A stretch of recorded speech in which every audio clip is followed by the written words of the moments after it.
सुनना, आज कुछ अलग बनाते हैं। हाँ यार, मैं भी तुझसे यही कहना चाहती थी। चल कुछ अलग ट्राई करते हैं। तो एक काम करें, हलवा बनाएं क्या? नहीं यार, पूरी सब्जी बनाते हैं बढ़िया सी। अरे पूरी वूड़ी छोड़, हलवा बनाते हैं। अभी तो खाया था 2 दिन पहले ही हलवा, अब पूरी सब्जी बनाते हैं। पूरी सब्जी और हलवे के चक्कर में दोनों बहनों में बहस होने लगी। पल्लवी हलवा बनाने को तैयार नहीं थी और मानसी पूरी सब्जी के लिए नहीं मान रही थी। इसी बात को लेकर दोनों बहनें रसोई के अलग अलग कोनों में मुंह फुलाकर बैठ गई। फिर थोड़ी देर बाद, अच्छा सुन, अब गुस्सा छोड़, चल पहले हलवा बनाते हैं और फिर तू वादा कर कि पूरी सब्जी भी बनवाएगी मेरे साथ। हाँ पक्का पक्का बनवाऊंगी। पल्लवी और मानसी जुड़वा बहनें थीं, देखने में बिल्कुल एक जैसी। दोनों आपस में खूब लड़ती थीं, पर एक दूसरे के बिना रह भी नहीं पाती थी। हर बार जब भी उनका झगड़ा होता तो थोड़ी देर की नाराजगी के बाद वो कुछ न कुछ करके बीच का रास्ता निकाल ही लेती थी। उस दिन भी पल्लवी और मानसी ने ऐसा ही किया। रसोई में हलवा भी बना और पूरी सब्जी भी। दरअसल दोनों ही बहनों को खाना बनाने का बहुत शौक था और दोनों वाकई बहुत अच्छा खाना बनाती थी।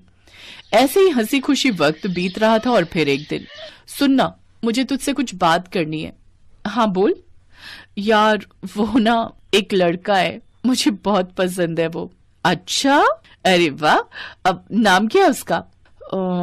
नाम तो नहीं पता, कभी बात नहीं हुई, बस आंखें मिलती हैं ना। वो कुछ कहता है और मेरी तो हिम्मत ही नहीं होती आगे से बात करने की। चल दिखा मुझे कहाँ रहता है वो। अरे जब मैं बाजार जाती हूँ ना तब मिलता है मुझे वो, रोज। क्या बात कर रही है? वैसे मुझे भी तुझे किसी से मिलाना है। मुझे भी एक लड़का पसंद है और कमाल की बात तो यह है कि मेरी भी उससे कभी बात नहीं हुई। बस तेरी तरह नजरों नजरों का प्यार है मेरा भी। अच्छा, तो तेरा वाला कहाँ रहता है? वहीं बाजार में। कमाल है ना। अगर ऐसा है तो अभी चल, आज दोनों से मिल ही लेते हैं। चल। दोनों बहनें फौरन बाजार पहुंची, लेकिन उन दोनों जुड़वा बहनों को साथ देखकर वहां खड़ा एक लड़का बेहोश होकर जमीन पर गिर पड़ा। उसके गिरते ही पल्लवी और मानसी दोनों उसकी तरफ भागी। थोड़ी देर बाद लड़के को होश आया तो लड़का बोला, आप दो हो? मतलब दोनों अलग अलग हो या मुझे कुछ हो गया है? मतलब अरे हम दो ही हैं, असल में हम जुड़वा बहनें हैं। तो मैंने किससे प्यार, मेरा मतलब है कि मैंने किसे देखा? हे भगवान, ये तो गड़बड़ हो गई। मुझे लगता था कि आप मुझसे प्यार करते हो और मुझे लगता रहा कि ये मुझसे प्यार करते हैं। ये तो भारी कंफ्यूजन हो गया। देखो, मैं सच्चे दिल से कहता हूँ कि मुझे आप दोनों से प्यार है। मतलब अरे ये कैसे हो सकता है? लेकिन अब क्या करें? पल्लवी और मानसी दोनों ही कवि से प्यार करती थी और कवि भी अनजाने में दोनों से ही प्यार कर बैठा। नतीजा ये हुआ कि कवि ने दोनों बहनों से एक साथ शादी करने का फैसला किया और दोनों बहनें भी इस बात के लिए राजी हो गईं। लेकिन अब समस्या ये थी कि कवि की कम तनख्वाह में घर का खर्च कैसे चले।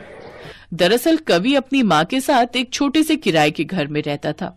काफी नानुकुर के बाद कवि ने अपनी माँ कमला को अपनी शादी के लिए मना लिया और फिर शादी के बाद, वैसे तो द्वार पर एक ही कलश रखा जाता है, पर अब मेरी 2 बहुएं हैं तो तुम दोनों के लिए अलग अलग कलश रखा है मैंने। आओ बहुओं, गृह प्रवेश करो। जैसे पल्लवी और मानसी ने अपने पैर आगे बढ़ाए, ठीक उसी वक्त उनका मकान मालिक वहां पहुंचा और फिर, सुन कमला, ये सब नहीं चलेगा। मकान देते वक्त बस 2 लोगों के रहने की बात हुई थी।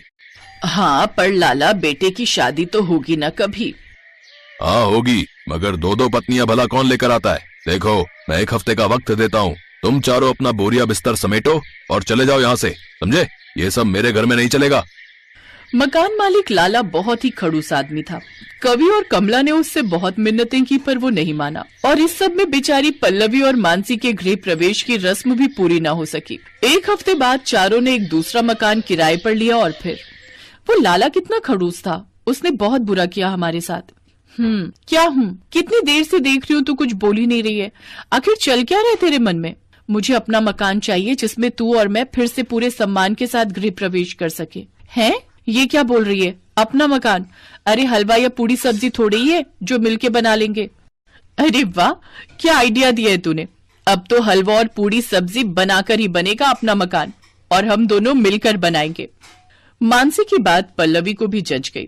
दोनों ने कवि और उसकी माँ कमला को भी मना लिया। अब कवि अपनी फैक्ट्री में काम करता और उधर पल्लवी और मानसी ने मिलकर पूरी सब्जी और हलवा बनाकर बेचना शुरू कर दिया। दोनों के हाथों का स्वाद जल्द ही लोगों की जुबान पर चढ़ गया और उनके ग्राहक दिन दूने और रात चौगुने होने लगे। फिर कुछ साल बाद, आओ बहुओं, तुम्हारा अपने घर में स्वागत है, आओ गृह प्रवेश करो। दोनों बहनों ने अपनी मेहनत से अपना मकान खड़ा किया और फिर पूरे सम्मान और खुशी के साथ दोनों का गृह प्रवेश हुआ। खुशी के आंसू सबकी आंखों में थे, खास तौर पर कवि, जिसे आज अपने फैसले पर बहुत गर्व हो रहा था।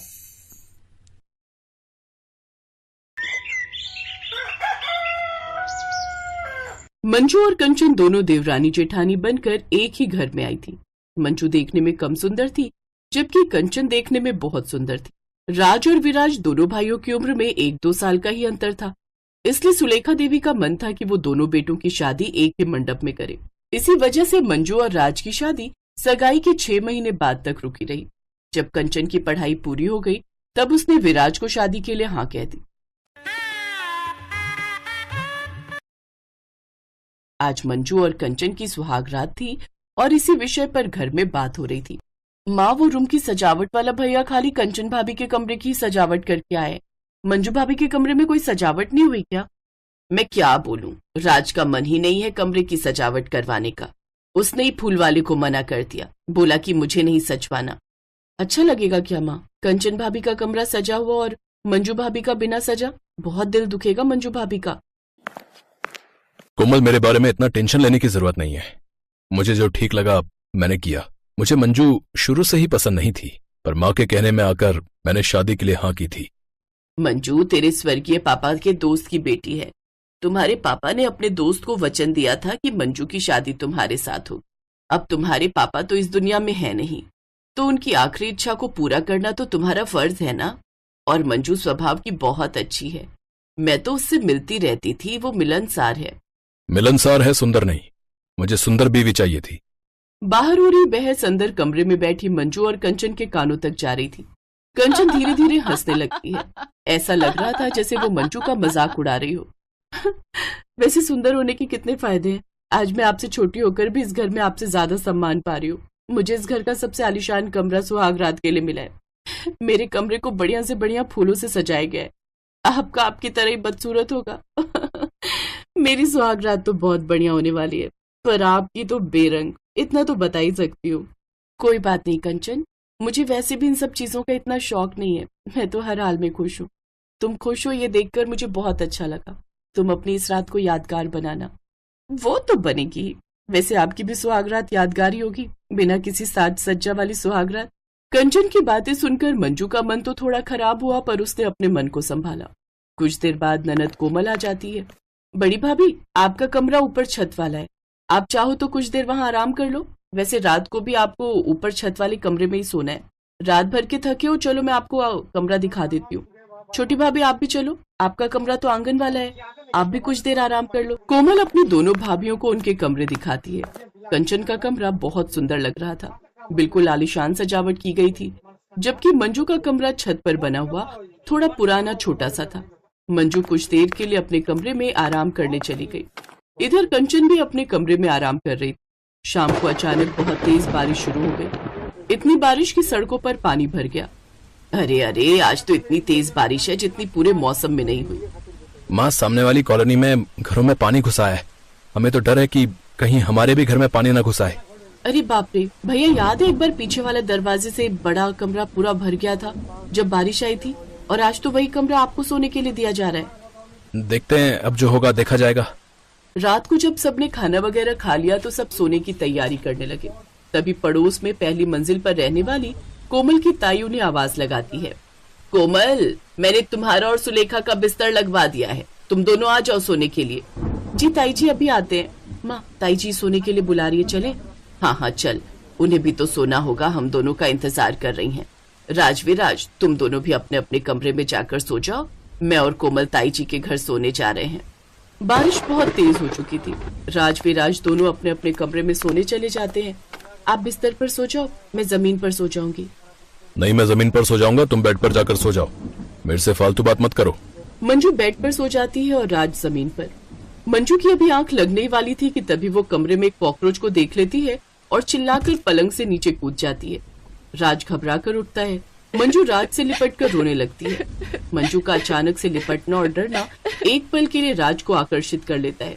फिर वो अपना ध्यान हटाता है। ये सब क्या है मंजू? हटो, पीछे हटो, छोड़ो मुझे। नहीं नहीं, मैं नहीं हटूंगी। कॉकरोच है, वहाँ कॉकरोच है। कॉकरोच?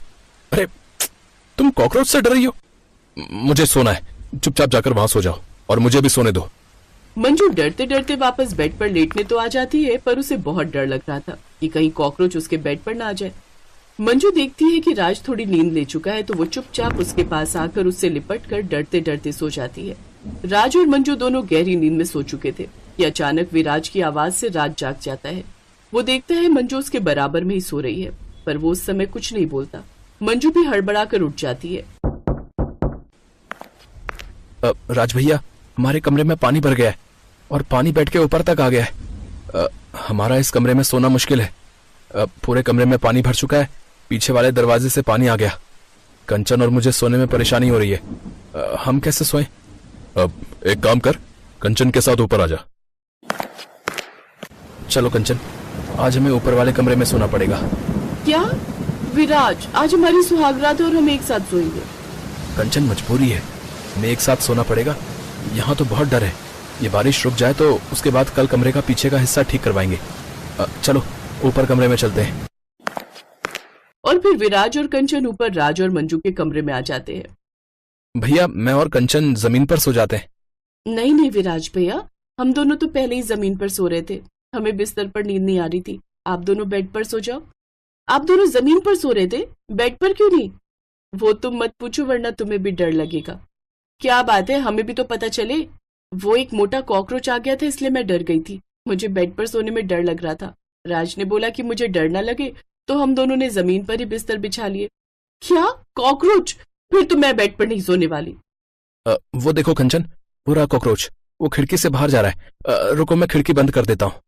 कॉकरोच खिड़की से बाहर चला जाता है। विराज खिड़की बंद कर देता है, पर राज को अभी तक हैरानी हो रही थी कि ऐसा तो कुछ हुआ ही नहीं था। वो तो अकेला ही जमीन पर सोया था, और वो भी गुस्से में। फिर भी मंजू ने किसी को शक नहीं होने दिया। उस रात विराज और कंचन बेड पर थे और मंजू राज के साथ जमीन पर लेट जाती है। उस रात के कुछ पलों में ही मंजू ने राज के दिल में अपनी जगह बना ली थी। कहीं न कहीं राज के मन में मंजू के लिए प्यार आ ही गया था। मंजू की नादानी से भरी मीठी मीठी बातें राज के दिल में उसके लिए एक अलग जगह बना लेती हैं, और उन दोनों का रिश्ता अच्छा हो जाता है। कहने को तो वो रात मंजू और कंचन की सुहाग रात की थी, पर उस रात चारों में से कोई भी नहीं सोया।